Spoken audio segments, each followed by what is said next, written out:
Satyabama Institute of Science and Technology, Chennai and Sri Perumbudur. நீங்க குறிப்பிட்டீங்க ரெண்டே பேருக்கு தான் போட்டி, பிஜேபி வர்சஸ் காங்கிரஸ் அப்படின்னு சொல்றீங்க. அப்படிங்கும்போது தமிழக வெற்றி கழகம் பாஜக எதிர்ப்புல எந்த அளவுக்கு முனைப்பா இருக்காங்கன்னு நினைக்கிறீங்க? அவர்களுடைய கொள்கை எதிரி பாஜகன்னு சொல்றாங்க. பாசிச பாஜகன்னு சொல்லியிருக்காங்க. அவருடைய பிரச்சாரங்கள் எல்லாம் பாசிச பாஜக. எங்களை அதே மாதிரி நடந்திருக்காரு. அவர் ஒன்றும் அவருடைய ஆதரவோடையோ அவர்களுடைய இதுவோடையோ நினைக்கல. அவர் மதசார்பற்ற ஆட்சிக்கு அரசாங்கம் அமைக்கணும்னு நினச்சிருக்காரு. அதனால எங்களை பொறுத்தமட்டில் முழுமையாக அவர் நம்புகிறோம். எங்களுடைய ஆதரவு கடிதத்திலே நாங்கள் மென்ஷன் பண்ணியிருக்கோம், மதசார்பற்ற சக்திகளுடைய அரசாக இருக்கணும், எந்த விதத்திலையும் அதில் காம்ப்ரமைஸ் ஆகிடக்கூடாது அப்படிங்கிறத எங்களுடைய ஒரே கோரிக்கையாக இருக்குது. இல்லை, முதலமைச்சர் விஜய் சட்டப்பேரவையில் பேசும்போது சொல்கிறாரு, பாஜகவோட நாங்கள் தீவிர எதிர்ப்பில் இருக்க மாட்டோம், இணக்கமாகத்தான் போவோம் அப்படின்னு சொல்கிறாரு. சில தினங்களுக்கு முன்பு தமிழகத்துக்கு வந்த மத்திய நிதியமைச்சர் நிர்மலா சீதாராமன் இந்த அரசை பாராட்டி பேசுகிறாரு, ஆளுநரும் பாராட்டி பேசுகிறாரு. இது எல்லாம் எப்படி புரிஞ்சுக்கிறது? நீங்கள் அவர் பாஜகன்னு சொல்லலை, அவர் நீங்கள் தப்பாக ரிப்போர்ட் பண்ணுறீங்க. மத்திய அரசோட அப்படின்னு மத்திய அரசு, அது மத்திய அரசுங்கிறது ஒரு யூனியன் கவர்மெண்ட்டும் ஸ்டேட் கவர்மெண்ட்டுக்கும் உள்ள டிஃப்ரென்ஸை நம்ம புரிஞ்சுக்கிறணும். கர்நாடகா கவர்மெண்ட்டும் சரி, எங்கள் தெலுங்கானா கவர்மெண்ட்டும் சரி, கேரளா கவர்மெண்ட்டும் சரி, நாங்கள் மத்திய அரசோட இணக்கமாக போகிறதுக்கு எங்களுடைய அரசுகள் முயற்சி செய்யும். ஏன்னாட்டா மாநிலத்துக்கு நல்லது நடக்கணும். மாநிலத்துக்கு நல்லது நடக்காமல் முரட்டு வீம்பு பிடிச்சிக்கிட்டு ஒரு மாநிலத்துக்கு நல்லது வராமல் இருக்கிறதுங்கிறத நாங்கள் அனுமதிக்கிறது இல்லை. காங்கிரஸ் கட்சியை பொறுத்த மட்டும் கொள்கை ரீதியில் நாங்கள் ஆர்எஸ்எஸ் பாஜகவுக்கு எதிரியானவர்கள். ஆனால் தமிழகத்திற்கு நல்லது வரணும் அப்படிங்கிறதுக்காக இந்த கொள்கையை விட்டு கொடுக்க நாங்கள் போவதில்லை. ஆனால் அவர்களுடைய இணக்கமாக அவர்களுடைய ஒரு சுமூகமான அரசு முறையில் இருக்கணுங்கிறதுல எந்த ஒரு தப்பு நான் பார்க்கல.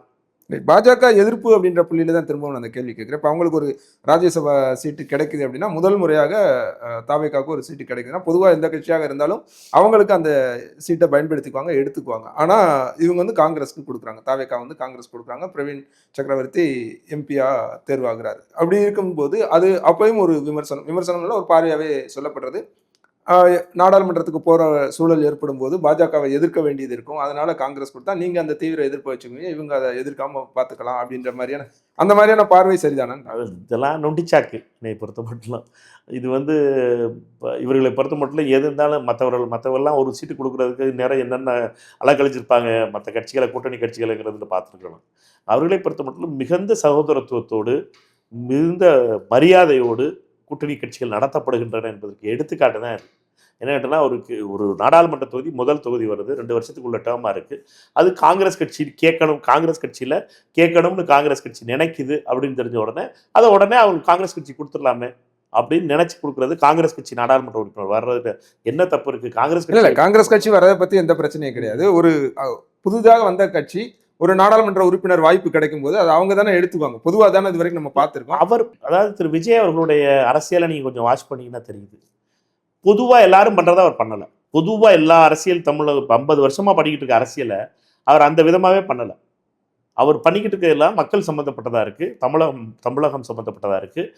நேர்மையான ஒரு அரசியலும் பெண்களுக்கு பாதுகாப்பும் தமிழகத்தினுடைய வளர்ச்சியும் இதுதான் அவருடைய சாதாரணமான ஒரு ஃபோக்கஸாக இருக்குது. அந்த ஃபோக்கஸ் பாயிண்ட்டை விட்டு அவர் மாறவே இல்லை.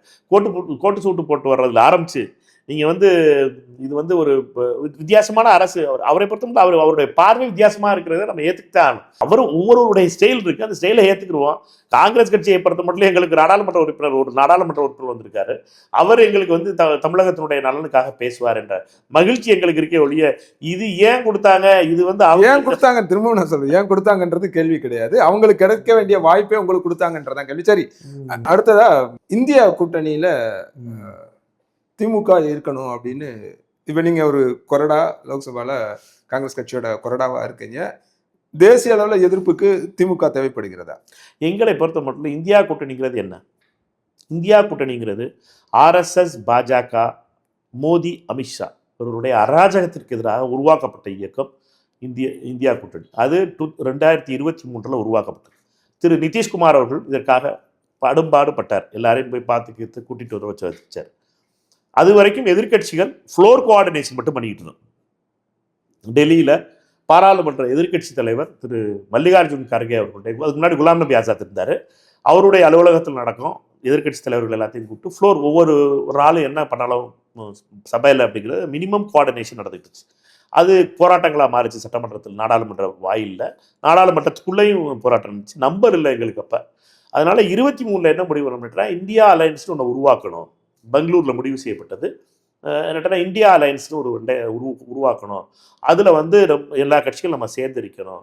நம்ம வந்து பாஜக நம்மளுடைய கோர் ஐடியாலஜி என்னவா இருக்கு பண்ணிட்டீங்கன்னா, ப்ரோக்ராம் என்னவா இருக்கு பண்ணிட்டீங்கன்னா, பாஜக எதிர்ப்பு, அதுவும் குறிப்பாக அமித்ஷா மோடி அவர்களுடைய இந்த அராஜக அரசை நிறுத்தணும் அப்படிங்கிறதுக்காக தான்.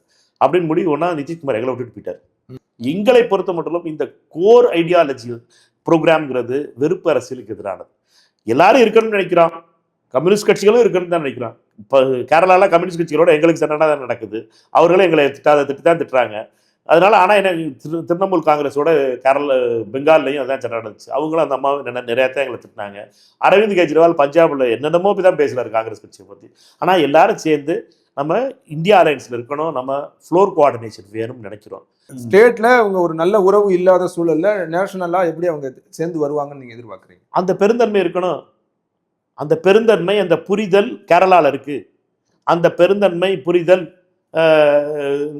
பெங்காலில் இருக்கு அப்படிங்கிறோம். அதைத்தான் இப்போ ஸ்டேட்ல இப்போ நீங்க கேரளா சொன்னதுனால சொல்ல, பினராயி விஜயன் வந்து பாஜகவோட இணைச்சு ஒரு விமர்சனத்தை வைக்கிறாங்க அங்க இருக்க காங்கிரஸ். அதே மாதிரி இப்போ இங்க இருக்க ஸ்டாலினை திமுக அரசை நீங்க வந்து பாஜகவோட இணைச்சு பேசுறீங்க. திரும்ப நேஷனல்ல மட்டும் அவங்களுக்கு எதிராக வேணும் அப்படின்னா எப்படி வருவாங்க? நாங்கள் பாஜகவை இணைச்சு தமிழக முதலமைச்சர் இருந்த அந்த ஸ்டாலின் அவர்களை நாங்கள் என்னைக்கு பாஜகவோட இணைச்சு சொல்லலை. எங்கள் தலைவர் ராகுல் காந்தி அவர்கள் வந்து பிரச்சாரம் பண்ணதை என்ன பண்ணார்?